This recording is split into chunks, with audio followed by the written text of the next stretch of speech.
Puji Tuhan, hari ini saya rindu kita melihat kebenaran firman Tuhan yang terdapat di dalam Kejadian pasalnya yang ke-39 ayat 3 sampai ayat 4.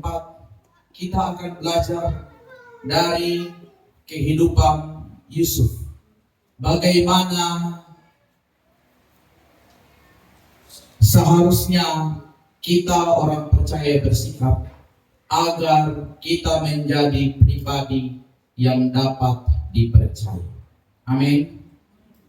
Kejadian 39 ayat 3 dan ayat 4. Ketika Yusuf di rumah Potifar, firman Tuhan katakan bahwa setelah dilihat oleh tuannya bahwa Yusuf disertai Tuhan dan bahwa Tuhan membuat berhasil segala sesuatu yang dikerjakannya, maka Yusuf mendapat kasih tuannya dan ia boleh melayani dia.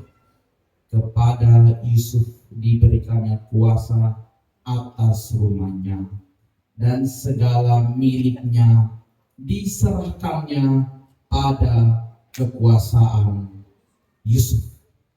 Yusuf adalah tokoh yang cukup penting dalam perjanjian lama yang dapat kita teladani.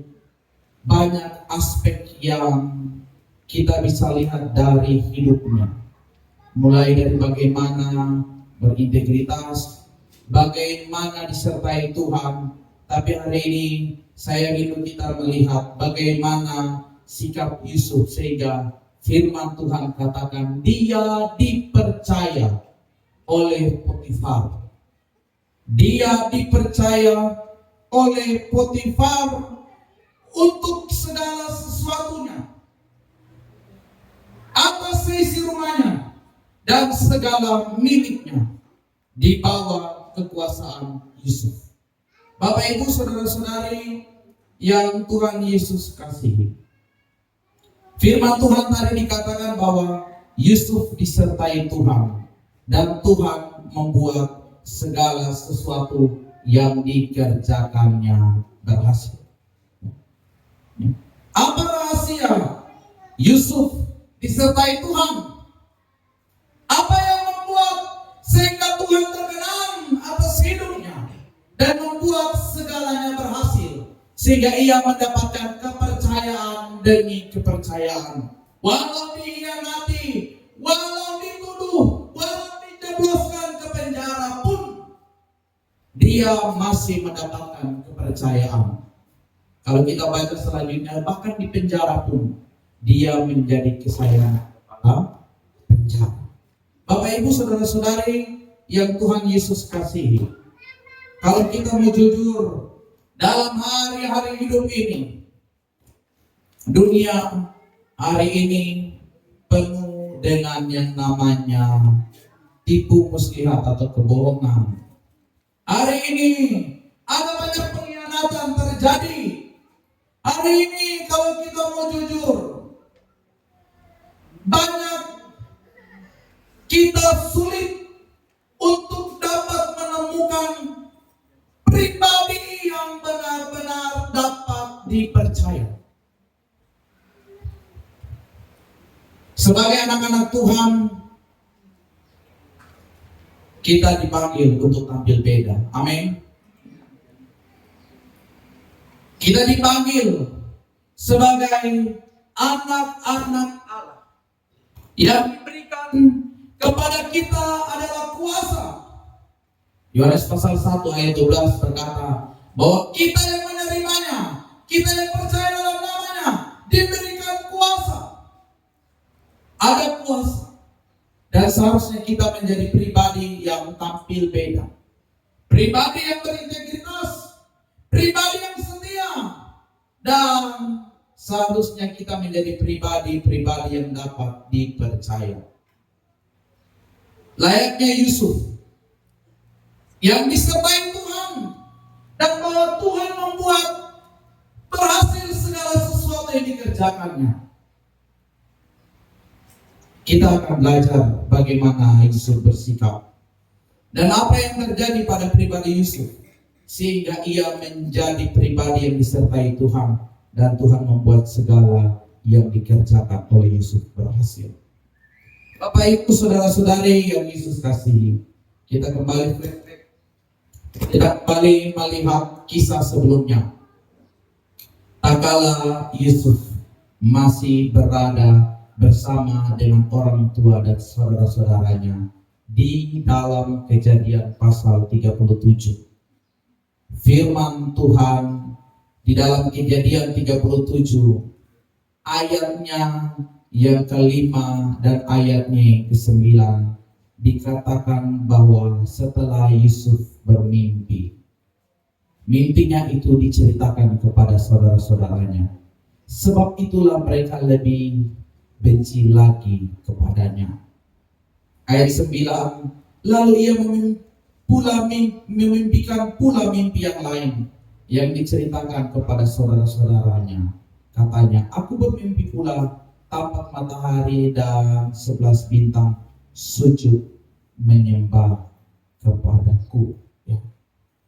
Yusuf mendapatkan sebuah penglihatan melalui mimpi, dan mimpi yang Tuhan berikan kepadanya, ia nyatakan itu kepada saudara-saudaranya, kepada orang tuanya dengan sebuah sikap kejujuran. Katakan jujur itu penting.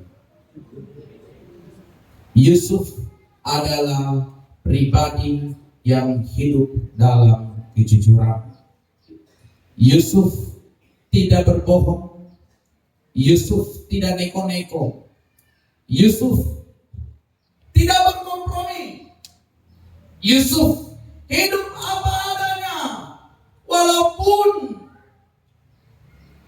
di ayat sebelumnya dalam Kejadian 37 ayat 4, waktu ayahnya Yakub ini lebih mengasihi Yusuf dari semua saudara-saudaranya, bencilah mereka itu kepadanya dan tidak mau menyapanya dengan ramah. Yusuf pasti sudah tahu waktu dia menyampaikan mimpi yang daripada Tuhan kepada saudara-saudaranya, kepada orang tuanya, pasti ada risiko. Pasti Yusuf sebagai orang yang sudah mengerti, pasti dia akan tahu bahwa dia akan semakin dibenci. Tapi Yusuf mengambil resiko itu dan dia lebih mengutamakan Tuhan. Dia lebih mau bersikap jujur di hadapan Tuhan dan sesamanya walaupun ada resiko. Bapak Ibu saudara-saudari yang Yesus kasihi, hidup dalam kejujuran itu bukan hal yang mudah. Hidup apa adanya itu bukanlah sesuatu yang gampang, Bapak Ibu yang saya kasihi. Dan Tuhan menuntut kita anak-anak Tuhan hidup dalam kejujuran. Yesus juga berkata dalam Matius pasal 5 ayat 37, jika ya hendaklah kamu katakan ya, jika tidak hendaklah apa katakan tidak, karena apa yang lebih daripada itu berasal dari sikap. Bapak Ibu saudara-saudari, jangan tunggu perkara-perkara besar baru engkau hidup dalam kejujuran. Kadang kejujuran itu dituntut dari hal-hal sederhana, dituntut dalam kehidupan rumah tanggamu. Jujur antara suami istri, jujur apa adanya. Karena apa? Karena waktu Anda diberkati di dalam sebuah ikatan rumah tangga, bukan lagi dua melainkan apa? Satu.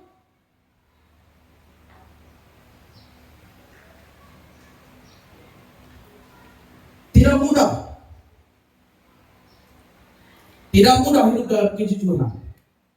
Tapi saya mengatakan itu yang Tuhan inginkan.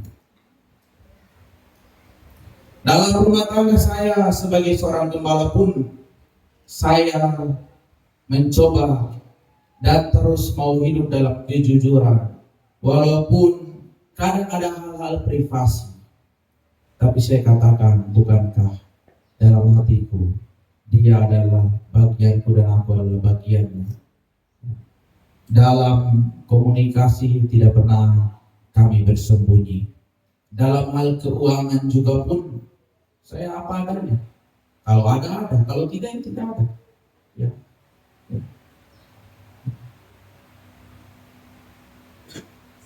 WA pun juga demikian.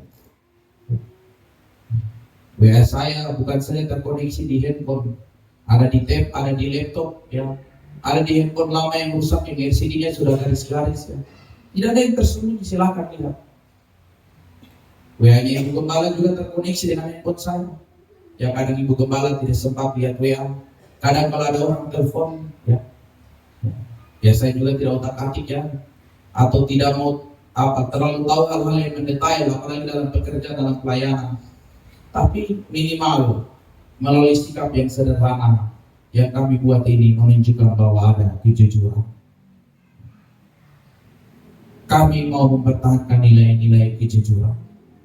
Karena apa?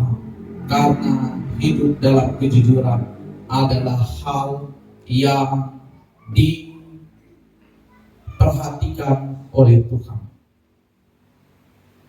Tuhan saat ini sedang mencari pribadi-pribadi yang jujur. Dan itu dimulai dari hal-hal sederhana. Dimulai dari dalam rumah tanggamu, Bapak Ibu Saudara-saudari yang Yesus kasihi.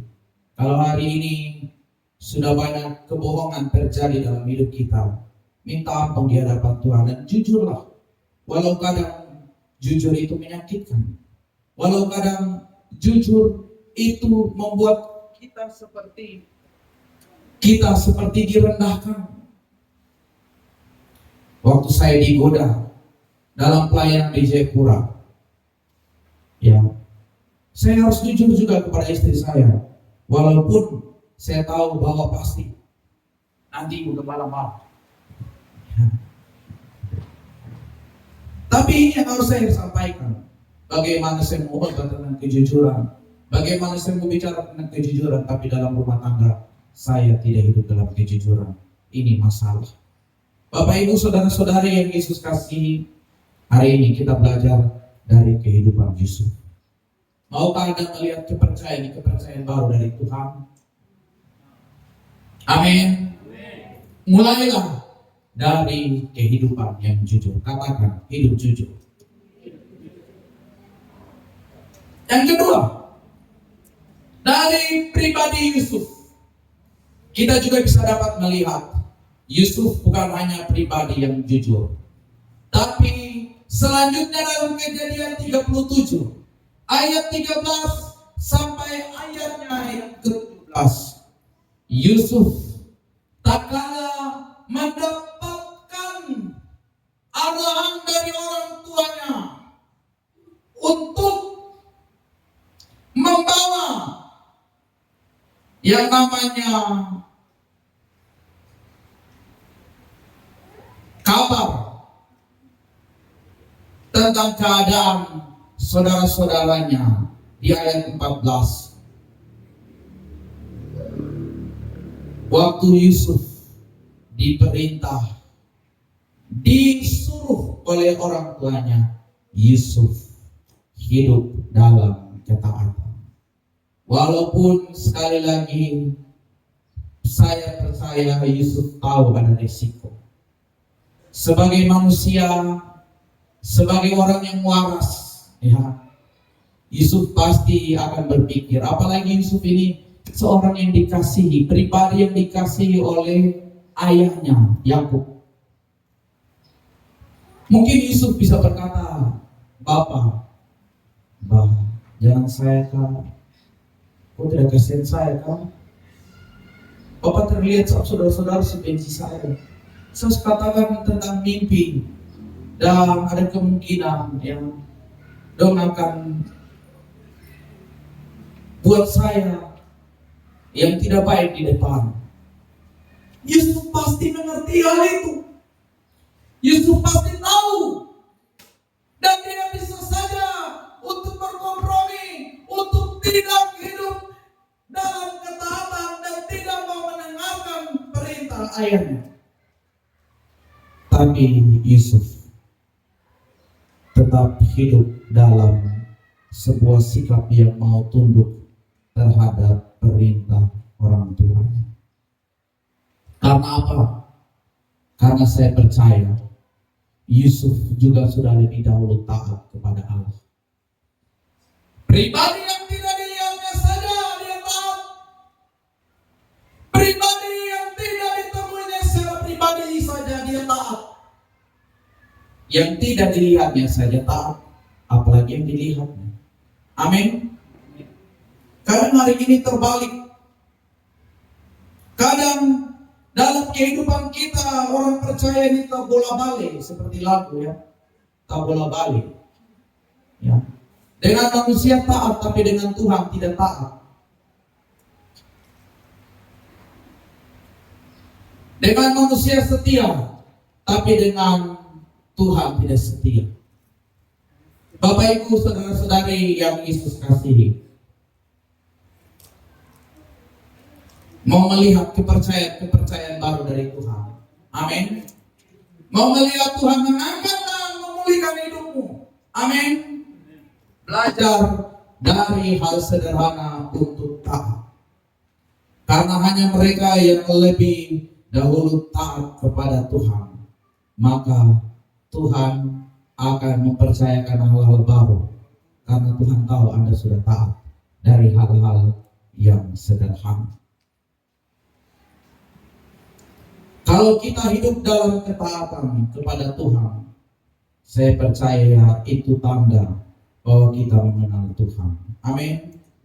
1 Yohanes pasal 2 ayat 3 dan 4 firman Tuhan katakan, dan inilah tandanya bahwa kita mengenal Allah, yaitu jikalau kita menuruti perintah-perintahnya, atau dengan kata lain, kita hidup dalam ketaatan. Barang siapa berkata, aku mengenal dia, tetapi dia tidak menuruti perintahnya, ia adalah seorang pendusta, dan di dalamnya tidak ada kebenaran. Saya pikir firman Tuhan ini sudah jelas dalam kehidupan kita. Mari hidup dalam ketaatan. Sekali lagi, mari hidup dalam kejujuran. Memang tidak mudah. Memang kadang Anda harus meneteskan air mata. Memang kadang ketika Anda mau hidup dengan benar dan melihat kepercayaan baru dari Tuhan, kadang Anda harus dipandang sebelah mata. Kadang Anda harus dicibir. Bahkan kadang Anda harus menerima sesuatu yang tidak benar dan tidak adil. Tapi percayalah, Tuhan dari tempatnya di surga, Tuhan memperhatikan, Tuhan tahu, dan Tuhan sudah menyediakan yang terbaik. Dia yang pegang hari depan kita, bukan orang di sekitar kita yang pegang hari depan kita. Amin. Tuhan yang pegang hidup saudara dan saya, dan Tuhan juga yang akan berperkara untuk mendatangkan kebaikan.